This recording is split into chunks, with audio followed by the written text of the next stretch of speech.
I'm here with my colleague, Yvette Feliciano, who has produced most of PBS NewsHour Weekend's reports on Puerto Rico and Puerto Ricans on the mainland. Now, you've got family there. You've got a connection to the island.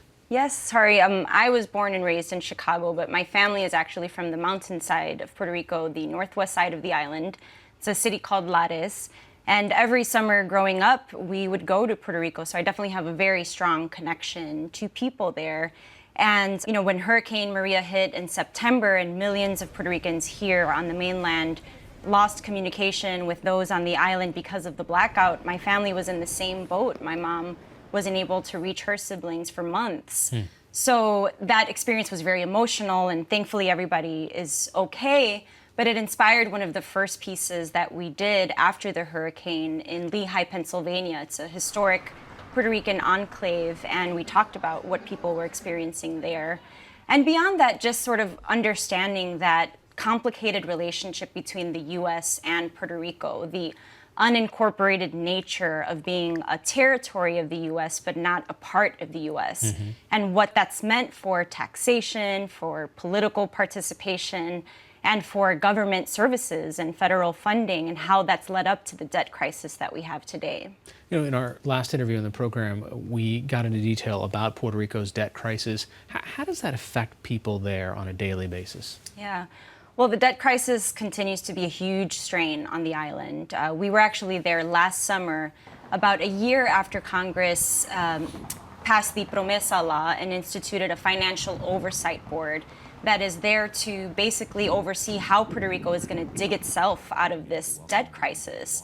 And tensions were really high when we were there. People were really frustrated that Congress has instituted this non-democratically elected board that in many ways has more power than the government of Puerto Rico. So, you know, it's asked the Puerto Rican government to slash its budget by about a third through austerity measures like privatizing utilities, cutting pensions, and also lots of cuts to education. And we actually filed that report last summer and spoke with students at Puerto Rico's only public university and got a reaction on some of these measures. All right, let's take a look. This spring, students and faculty protested a proposed $450 million budget cut to the university system over the next 4 years. Architecture student Ninette Bonilla was part of a delegation that met with the Fiscal Oversight Board. We asked them point blank, do you know what the consequences will be of those cuts? Do you know what the consequences will be for students and their accessibility to education? We haven't done those studies. So they're just cutting out of sheer numbers without knowing any implications for the people that are suffering those cuts.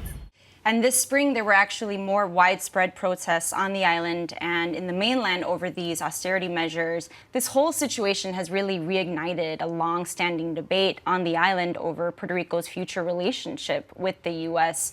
The governor just made a new push for Puerto Rico to become a state in the next 3 years. Some people want complete political and economic independence for Puerto Rico, and a lot of people are somewhere in between. But of course, for any change in Puerto Rico's status, Congress would have to vote on that, and of course the president would have to approve. Okay, you've also covered housing on the island. Put it in perspective for us. How much of an impact did Hurricane Maria have on housing in Puerto Rico? Well, housing is also a huge problem on the island. Even before Hurricane Maria, because of a 10-year economic recession in Puerto Rico that led to job losses and foreclosures and a depopulation of Puerto Rico, a huge portion of Puerto Rico's housing stock was vacant. And then comes Hurricane Maria. So what are people there doing now? Well, a lot of people have moved to the mainland, about 135,000 since Hurricane Maria. We actually went to Hartford, Connecticut, and spoke to families staying at one hotel there. Let's take a look at that clip. 2 days before Maria hit, Israel Rivera sold the family's 2 cars and with savings bought 5 plane tickets to the mainland. I could have stayed. I'm an adult. I don't care. But I thought about my girls. The hurricane, the force with which it was coming, Category 5, I said, this will destroy everything. He was right. Most of their town still has no power. The Federal Emergency Management Agency has placed almost 4,000 families in hotels across 41 states in Puerto Rico, 168 of them in Connecticut. So give us an update. Are these families still living in the hotels? So as of this month, there are about 1,000 families still living in the hotels. The latest update is that the transitional housing program, has been extended through the beginning of August. One of the things you notice in those shots is the kids. What happens to something as simple as school? Since Hurricane Maria, about 24,000 school-aged children have entered U.S. mainland school districts. And while we were in Connecticut speaking to families at the hotels, we also visited a high school in Connecticut. Connecticut has seen 2,000 new students in its school system. That means my mom, I don't get used to this. It's hard, I'm distracted. De Leon, a junior at Buckley, came to Hartford last fall from Puerto Rico after Hurricane Maria struck the island. Her family had never considered sending her away to be educated, but when her school lost both electricity and water and closed, her mother decided to send her to live with her aunt in Hartford to finish school.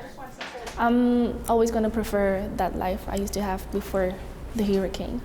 And I just want to say, I know it all sounds like doom and gloom, and it's true that there are some really serious crises facing Puerto Rico right now, but in every one of these pieces that we've reported, we've seen stories of resilience, of communities coming together to help each other, and of organizations on the ground trying to get the message out and do important work. So if people want more information on how to get involved, they should definitely take a look at some of these pieces on our website. All right, Yvette Feliciano, thanks so much for joining us. Thank you.